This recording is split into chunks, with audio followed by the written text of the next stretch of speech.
Nous nous retrouvons aujourd'hui aux Imaginales 2021 en compagnie de Katie Stewart. Bienvenue à toi. Merci, bonjour. Donc, on va rentrer tout de suite dans le vif du sujet. Vous avez l'Évangile selon Myriam qui vient juste de paraître aux éditions Mnemos. Est-ce que vous pouvez nous dire quelques mots sur la naissance de ce roman, comment vous en êtes venu à l'écrire ? C'est une naissance un peu compliquée parce qu'en fait, j'ai fait souvent des contre-visités. Déjà, les confessions d'une sorcière, c'est déjà des contre-visités d'ailleurs. C'est un exercice que j'aime vraiment beaucoup. Et il se trouve que la Bible et les contes font partie de... C'est un corpus que je connais plutôt bien. Donc la Bible parce que j'ai passé mon enfance chez les adventistes du 7e jour où on lit très tôt la Bible une fois ou deux en entier. Donc voilà, on a le temps d'avoir une connaissance bien ancrée de ce que c'est les histoires en tout cas qui sont dedans. Et je travaille sur la question des récits. Donc il y avait quelque chose comme une évidence à aller regarder ce que nous racontent ces récits-là et ce qu'ils nous font, ce qu'ils nous disent aujourd'hui, ce qu'ils essaient de nous dire et ce qu'on peut leur faire dire si on les tord un petit peu. Donc c'était le vraiment poids ça. aussi qu'ils ont peut-être sur les gens, sur les sociétés, non ? Alors, en tout cas, le récit biblique, c'est clair que c'est un peu la fondation de notre petit monde de judéo-chrétiens. Et je dis petit monde parce que c'est qu'une partie de la planète quand même. Mais une partie de la planète qui s'est mondialisée, qui a pris le pas sur beaucoup de choses. Donc effectivement, je trouve ça intéressant de voir quelles sont les histoires qu'on se raconte pour appréhender le monde et qu'on ne regarde plus comme des histoires parce que voilà, ça passe dans le langage, ça passe dans des non-dits. Et j'avais envie de regarder de nouveau ces histoires, de les faire ressortir en disant mais en fait c'était ça. Et on l'a regardé de cette manière-là, peut-être on aurait pu le regarder autrement. Et pour pouvoir faire ça, en fait, je me suis transposée dans un futur en me disant si j'étais une jeune femme du futur qui n'a pas vraiment accès à ces évidences qui sont là pour nous, qu'est-ce que je comprendrais, qu'est-ce que ça me dirait. Donc voilà, un exercice de pensée, on va dire. D'accord, donc en fait on suit une jeune femme dans le futur, donc un futur où il y a quand même eu quelques dégâts. Est-ce que vous pourriez nous dire quelques mots sur l'intrigue sans tout dévoiler ? Alors ça va être vite vu parce qu'il n'y a pas d'intrigue à proprement parler. J'ai cette manière de construire qui est un peu déconstruite. Et donc forcément, l'intrigue, il faut la refabriquer si on veut la retrouver. Je ne vais pas en dire plus. Je crois que ça se retrouve... voilà, le lecteur va retrouver l'intrigue par lui-même. Tout ce que je peux dire, c'est dans un futur après une apocalypse dont on ne sait pas grand-chose et que la narratrice n'a pas accès au livre. Donc voilà, ça c'est pas important. Par contre, elle a accès à des fragments. Alors, elle a accès à des fragments trouvés. Elle a accès aussi à des récits. Elle appartient à une communauté qui vit en dehors, on va dire en dehors du monde, pour faire plus simple. Et elle a accès à des récits de gens qui ont lu des choses ou de gens qui ont entendu des récits de gens qui ont lu. Enfin, voilà, donc on est tout de suite dans l'idée que ça va être déformé. Ah bah carrément, d'une manière ou d'une m'a autre. dit que finalement Voilà. le boucher du coin avait... Enfin bon, Voilà. bref. Donc elle est dans cette communauté, et oui, ce que je peux dire aussi pour expliquer qui elle est, parce que c'est pas n'importe qui va écrire ce type de livre, donc elle est dans une communauté religieuse qui n'a plus de livre sacré. Donc elle ne sait rien faire, ce genre de communauté qui est axée sur la survie, c'est mieux de savoir peut-être coudre, cuisiner, enfin avoir une utilité. Elle en a pas vraiment, mais elle sait lire, elle sait écrire, donc elle va écrire le livre sacré. En fait, à partir de ce qu'elle trouve. C'est la mémoire. Oui et non. Parce que la mémoire, notre mémoire à nous, elle se constitue avec notre expérience. Là, c'est vraiment du patchwork avec l'expérience d'autres gens. D'accord. Et finalement, avec ces brides de textes qui sont soit sacrés, soit, comment dit-on ? Profanes, merci. Elle va être chargée donc de réécrire un texte fondateur, si je puis dire. Non, pas tout à fait. Alors, fondateur, je sais pas, on peut imaginer que c'est fondateur, mais elle est dans une communauté qui existe de toute façon, qui a des croyances, qui a des pratiques, et qui sont pas si importantes que ça, d'ailleurs, dans le récit. Et non, fondateur, non, c'est peut-être plutôt... c'est comme si on était une famille et qu'on disait, on va écrire notre histoire maintenant. Mais ça ne veut pas dire que c'est là que ça va commencer, en fait. C'est vraiment essayer de poser quelque chose qui va rester, essayer de laisser une trace. C'est un peu ce que font les écrivains, en fait. On arrive dans un monde qui existe avant nous. Et voilà, on essaie d'écrire quelque chose de ce qu'on comprend, de ce qu'on vit. Donc voilà, c'est un peu ça. Et à travers ce roman, est-ce qu'il y avait des thématiques spéciales que vous vouliez aborder? Je pense notamment à la vérité, au mensonge, au sacré, bien sûr. Alors le sacré, pas vraiment, pas trop. En réalité. Je suis partie d'un corpus qui est dit sacré, mais vu comment je traite les textes après, on ne peut pas dire qu'il y a quelque chose d'une réflexion sur le sacré. C'est vraiment les récits. Qu'est-ce que c'est un récit et qu'est-ce que ça fait d'avoir tel ou tel récit comme interface avec le monde qui est un petit peu trop complexe. Et puis, ça, c'est la question de la vérité. C'est-à-dire que je considère qu'on n'a pas accès à la vérité des choses, simplement parce que nos perceptions sont limitées, déjà, et que on a une espèce de principe qui repose sur la vérité. On apprend aux enfants à dire la vérité, on apprend que c'est extrêmement important la vérité. On la définit jamais, en fait. Non, ça va dépendre de chaque société, chaque code. Et chaque personne aussi, simplement, quoi. C'est-à-dire qu'on va construire une vérité. Pour moi, la vérité, c'est le récit. C'est qu'est-ce que j'arrive à construire avec les éléments dont je dispose. Ouais. Donc, forcément, voilà. Après, on peut se mettre à construire avec des éléments qui sont imaginaires, et là, peut-être qu'on va un peu plus vers le mensonge. Mais c'est pas si différent. Finalement, construire la vérité, est-ce que ça serait ériger des lois? Est-ce que ça serait ériger des dogmes? Alors, des dogmes, non. Justement, j'avais envie de désacraliser. Donc, le dogme, ça va être la vérité d'une personne qui va être plus forte que les autres, en fait. Voilà, quelqu'un qui va pouvoir imposer son récit aux autres va décider que c'est un dogme. Mais Myriam ne fait pas ça. Myriam, elle essaie de comprendre, elle bricole. Elle fait avec ce qu'elle a, et effectivement, ce qu'elle a, nous qui avons accès aujourd'hui à nos livres, nous avons quand même le sentiment qu'il manque des choses. Mais elle fait avec tout ce qu'elle a. Et elle arrive à faire une cohérence avec tout ce qu'elle a, donc c'est sa vérité. Finalement, c'est presque une archéologue de la mémoire. Enfin, il y a quelque chose de l'archéologie, avec vraiment l'envie de savoir, l'envie de comprendre, mais forcément quelque chose de limité. C'est-à-dire qu'on interprète en comparant avec ce qu'on connaît, et rien que là, voilà, même si on fait de notre mieux, peut-être qu'il manque des choses. Mais est-ce qu'on peut vraiment les compléter? Pas sûr non plus. Non, mais c'est pas grave, en fait. C'est pas grave. Alors là, ça va être un peu la psychologue qui va prendre le relais. En psychologie, la question de la vérité, elle se pose pas comme ça. C'est-à-dire que quelqu'un me dit quelque chose, je vais pas me poser la question si c'est vrai, si c'est vraiment arrivé, s'il manque pas des éléments. Ce qui m'intéresse, c'est ce que ça représente pour cette personne. Ce que ça lui fait, ce que ça lui apporte. Et je crois que c'est souvent ça, les récits. On a des histoires qu'on se raconte sur nous, sur les autres, qui nous font du bien, ou qui nous aident à comprendre, ou qui nous font du mal aussi. Mais c'est pas grave. C'est pas grave. On va avoir des récits préférés. Et si tu me dis ton récit préféré, je saurais beaucoup de choses sur toi, en fait. C'est toujours la question, je crois que ça doit être comme la question pour les inspirations des auteurs. Je saurais pas dire comme ça mon récit préféré. Est-ce qu'il faut en avoir un?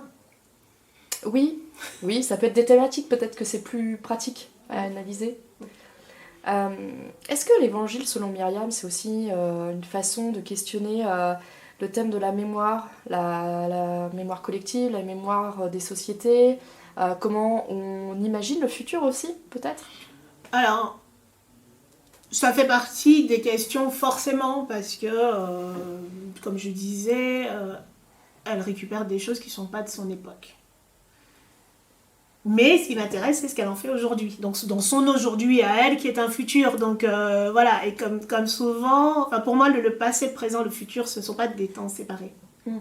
Ce sont des choses qu'on appréhende depuis maintenant.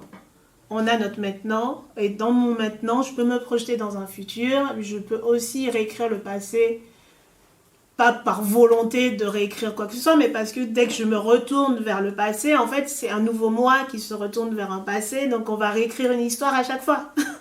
Et finalement, d'ailleurs, est-ce qu'il n'y a pas un passé par personne ? Par personne, peut-être pas. Heureusement qu'il y a du collectif, mais il y a du collectif parce qu'on a des historiens qui font ce travail de mise en récit de manière un peu plus scientifique que Myriam et moi. Et on a voilà, des gens qui disent l'histoire, ceux qu'on écoute, ceux qui nous expliquent, les enseignants qui transmettent. Donc il y a quand même du collectif dans la question du récit. Et dans l'Évangile selon Myriam, finalement, elle donne une base pour un collectif. À prendre ou à laisser, parce qu'il n'est pas dit que ça va être pris. Et puis elle a un autre but, enfin un autre but peut-être pas tout de suite avoué, mais elle veut rendre aussi la vie autour d'elle, la société autour d'elle un petit peu plus équitable. Je ne sais pas. Non ? Je n'en sais rien. Moi je pense qu'elle veut juste survivre, parce qu'elle sert à rien, donc elle écrit. Comme moi. Ouais, quand même. Mais oui, on peut. Alors c'est drôle parce que en fait, elle n'est pas là pour se défendre, donc je peux dire ce que je veux. Et on fait souvent ça avec les auteurs, c'est-à-dire que quand on analyse à l'école les textes de Voltaire qui est mort, voilà. Oui, là, quand ils sont morts, alors là on y va et on prête des intentions et on prête des trucs. Alors si on l'aime bien, on va dire qu'effectivement elle a voulu améliorer son monde, mais on peut dire aussi que c'est une chieuse qui voulait changer les choses et parce qu'elle n'était pas intégrée.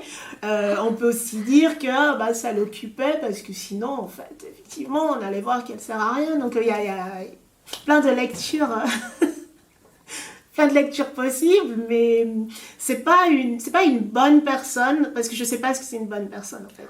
Ah ça aussi c'est très subjectif quand même. C'est pareil. Mais voilà, elle a pas d'objectif. Nous, on lit son bouquin, donc on a envie d'imaginer qu'elle est importante. Parce qu'on a accès à son bouquin.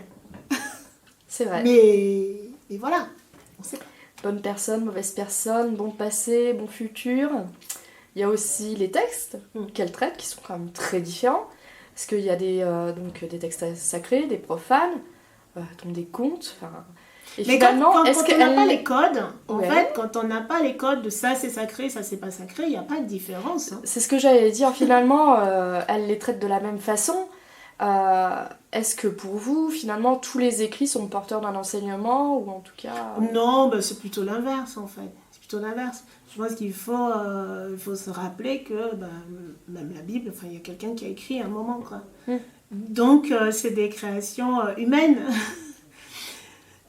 Voilà, sans vouloir attaquer quiconque sur les croyances, hein, mais les croyances ça fait du bien, les croyances ça nous aide, mais il y a un moment, même si on imagine que tout ça a été dicté par un dieu, c'est quand même passé par quelqu'un avec une petite main qui a écrit, et ce qui m'intéresse c'est ce qu'il y a derrière les histoires. Vraiment, qu'est-ce que ça raconte, qu'est-ce que ça essaye de dire. Comme j'avais fait pour Confession d'une séancière, c'était plus flagrant peut-être, parce que c'était vraiment des contes qui étaient présentés un peu comme des contes, mais avec quand même le petit coin relevé pour voir que c'est quand même plus intéressant d'avoir une créature qui viole les nanas que de se dire que parmi nous il y a quelqu'un comme ça, vous voyez. Et c'est vraiment cette idée-là de qu'est-ce que ça raconte et que si je soulève le coin, qu'est-ce que je vois. Donc, qu'est-ce qui se cache dessous donc à cet égard, l'histoire du petit chaperon rouge n'est pas si différente que ça de l'histoire de Jacob et Ésaü pour le droit d'aînesse, ça raconte quand même quelque chose. C'est vrai. Et Myriam, finalement, se prend au jeu quand même. Elle finit par écrire des sermons. Enfin, elle a des gens qui finissent par la suivre. Est-ce que finalement, elle va pas retomber dans les travers ? Est-ce qu'on retombe toujours dans les travers, en fait ? Alors, les gens qui finissent par la suivre, peut-être. Je ne sais pas s'il y a vraiment des gens qui finissent par la suivre. On a des témoignages. On ne sait pas grand-chose. On a une personne qui nous raconte que nous sommes quelques-uns, je crois que la phrase c'est comme ça, nous sommes quelques-uns à l'écouter, nous sommes quelques-uns à savoir, alors quelques-uns ça peut être 2. Hein. C'est vrai. Donc est-ce que les gens la suivent ? Je ne sais pas. Est-ce que ce qu'elle a créé est un succès ? Je ne sais pas. Moi je ne sais pas. Peut-être que les lecteurs vont savoir, moi je ne sais pas. Donc des gens qui la suivent, je ne suis pas sûre. Alors on va quand même imaginer qu'il y ait des gens qui la suivent. C'est toujours risqué, c'est-à-dire qu'elle écrit des choses. À partir du moment où on écrit, mais c'est pareil aussi pour les auteurs, mais finalement c'est un livre sur l'écriture. Hein. Mais finalement, est-ce que c'est pas la nature humaine de s'accrocher ou de vouloir un chemin, enfin un fil? Alors déjà, à partir du moment où on écrit quelque chose d'un peu long, on prend le risque de l'ambiguïté parce que les mots sont ambigus, parce que chacun va avoir une nuance qu'il va préférer du mot. Donc on a beau faire attention à bien peser ses mots pour dire ce qu'on a à dire, le risque de l'interprétation de l'autre, ben, c'est ça le risque de la communication.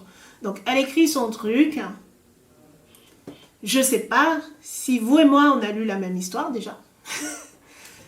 Donc forcément, peut-être que des gens vont lire son texte en disant « Ah mais c'est vachement bien, on va en faire une religion ». Mais ils le font avec tout et n'importe quoi. Donc c'est pas un texte qui est fait pour abolir les textes. C'est vraiment pour les regarder différemment, mais on sait jamais si ça marche ou pas en fait. On sait pas si ça marche. Moi, j'ai écrit Confession d'une séancière en me disant je vais revisiter des contes que je connais un peu et en fabriquer pour essayer de raconter quelque chose des sociétés humaines en général. J'ai eu des gens qui sont venus me dire que ça leur a rappelé leurs vacances à la plage. Donc, c'est pas faute d'avoir essayé. Hein. J'ai essayé très très fort, mais on n'est pas responsable du regard exotisant des gens, par exemple. On n'est pas responsable du fait que ça va leur rappeler quelque chose qu'ils avaient lu et qui pour moi n'a rien à voir, mais je suis pas au courant. Donc on prend toujours le risque que les écrits soient déformés. Et quand on touche à des récits comme ça que tout le monde connaît, oui. Oui, forcément, ça va rappeler des souvenirs d'enfance ou autre. Oui. Et donc, aux lecteurs, ça leur rappelle des choses, mais vous, quand vous avez écrit l'Évangile selon Myriam, est-ce que vous avez eu des sources d'inspiration qui sont venues tout de suite ou pas du tout d'ailleurs Comment ça, des sources d'inspiration? Est-ce que, je sais pas, vous Parce que c'est quand même un bouquin qui de toute façon, il s'appuie sur des choses existantes. Donc, je sais pas, je pensais peut-être à des essais ou des études sur la mémoire, sur la vérité, sur votre travail de psychologue, des choses en fait qui ont fait que vous êtes mis à écrire aussi ce roman. Alors en fait, je l'ai commencé pour m'amuser. Et j'ai continué en m'amusant. Ça, c'est une règle chez moi. Si je m'amuse pas, j'arrête. Donc voilà. Et je pense qu'on écrit tous. Même ceux qui disent le contraire, on écrit avec ce qu'on est. Donc, je pense que tout ce que j'ai pu faire dans ma vie a pu avoir une trace là-dedans, mais c'est pas voulu. Enfin, je me dis pas, bon alors voilà, j'ai fait des études de maths, donc il faut absolument que la deuxième année de mathématiques, il y ait quelque chose de la deuxième année qui apparaisse dans le texte. Voilà, on est fabriqué vraiment comme ça avec... Je vais reparler de Madame Michu, la professeure de maths de la 5e, là. Ceci dit, je crois que j'ai fait un truc un peu comme ça. Ou peut-être dans Confession d'une séancière, c'était peut-être un petit peu plus personnel sur ce point-là? Pas du tout, c'était pas du tout plus personnel. En fait, je pense que je suis plus dans l'Évangile selon Myriam. Sauf que quand les gens me voient, ils voient une antillaise, donc ils se disent c'est antillaise, c'est elle. Mais en fait, je me définis pas d'abord comme ça. Hein. Vraiment, moi, ce qui m'a le plus marqué, il y a deux choses qui m'ont vraiment énormément marqué et qui sont pas sur ma tronche, en fait. C'est d'avoir grandi dans cette communauté religieuse. Hein, ça crée quelque chose, hein, mais y compris le rapport à soi, la culpabilité, enfin voilà, des façons d'être qu'il faut parfois défaire et qu'on n'arrive pas tout à fait à défaire. Donc ça, c'est vraiment... si on a envie de me comprendre et de voir mes failles, ça va être peut-être d'abord là, et puis d'avoir subi des abus sexuels. Après, je suis noire, quoi. Mais ça frappe les gens qui ne le sont pas parce que ça leur paraît étrange, mais moi, je m'en fous, en fait. Oui. Donc, du coup, les confessions d'une séancière, c'est pas plus personnel. C'est vraiment... c'est même plus distant. Alors que toute la partie biblique de l'Évangile selon Myriam, en fait, c'est des textes que je connais par cœur, que j'ai entendus toute petite, que j'ai entendu des dizaines de fois. Mon père, il faisait des sermons à l'église et il choisissait de les présenter sous un angle ou un autre. Enfin, alors que les histoires dans les Confessions d'une séancière, ça va être le truc que j'ai entendu une fois, qu'une dame racontait. Enfin, c'est beaucoup moins personnel. D'accord. Vraiment. Ok. Et maintenant, alors, Sur quoi vous travaillez vous avez des projets en cours? J'ai toujours énormément de projets. En général, j'ai une vingtaine de projets qui attendent. Soit des choses commencées à terminer, soit des choses que j'aimerais faire à un moment ou à un autre. J'ai un gros projet, je ne sais pas encore quand, comment je vais le terminer, mais qui est bien avancé, qui est une biographie romancée, parce que c'est plus amusant, romancée, de ma grand-mère, qui est quelqu'un qui a une histoire, juste on se demande pourquoi elle ne s'est pas suicidée à 30 ans. Voilà. Très bien, très bien. Donc c'est un peu difficile à écrire. Voilà, c'est un peu beaucoup difficile à écrire. J'ai des textes en lecture, donc je ne vais pas en parler, mais j'ai des textes en lecture, donc il y a peut-être des choses qui vont sortir. Et puis, je suis forme courte, hein, donc j'ai pas mal de nouvelles, 4 sorties là en octobre. 3 nouvelles en octobre et d'autres qui sont prévues, donc il y a des choses qui viennent. Sur des magazines ou sur des anthologies? Alors, il y a l'anthologie ActuSF Par-delà l'horizon, il y a l'anthologie des Imaginales. Là, il y a un texte qui vient de sortir, mais du coup, c'est tout à fait autre chose, puisque c'est dans un rapport prospectif. Ils aiment bien avoir de la science-fiction maintenant, donc ça fait des contraintes un peu particulières, mais des défis intéressants. Et puis voilà, des commandes comme ça qui viennent de l'extérieur du milieu SF, c'est assez amusant. Et Flatland sur je sais plus comment ça s'appelle, Horizon perpétuel, je crois que ça s'appelle. Donc j'ai un texte que j'aime bien, de tendresse, qui va sortir. Oui, je peux être optimiste maintenant. Il n'est pas si optimiste que ça, il est un peu dépressif. Ah bah non, mais ça faut pas le dire. Il est chouette. Faut pas le dire tout de suite. Pardon. Désolée. Bah non, mais c'est pas grave. Et puis bon, voilà, j'ai plein de trucs qui attendent de vivre. J'ai un vague projet d'utopie scolaire. Je sais pas quand je vais m'y attaquer. Et puis l'univers que j'ai commencé à développer dans l'anthologie Marmite et micro-ondes, que j'appelle dans ma petite tête le Foodistan.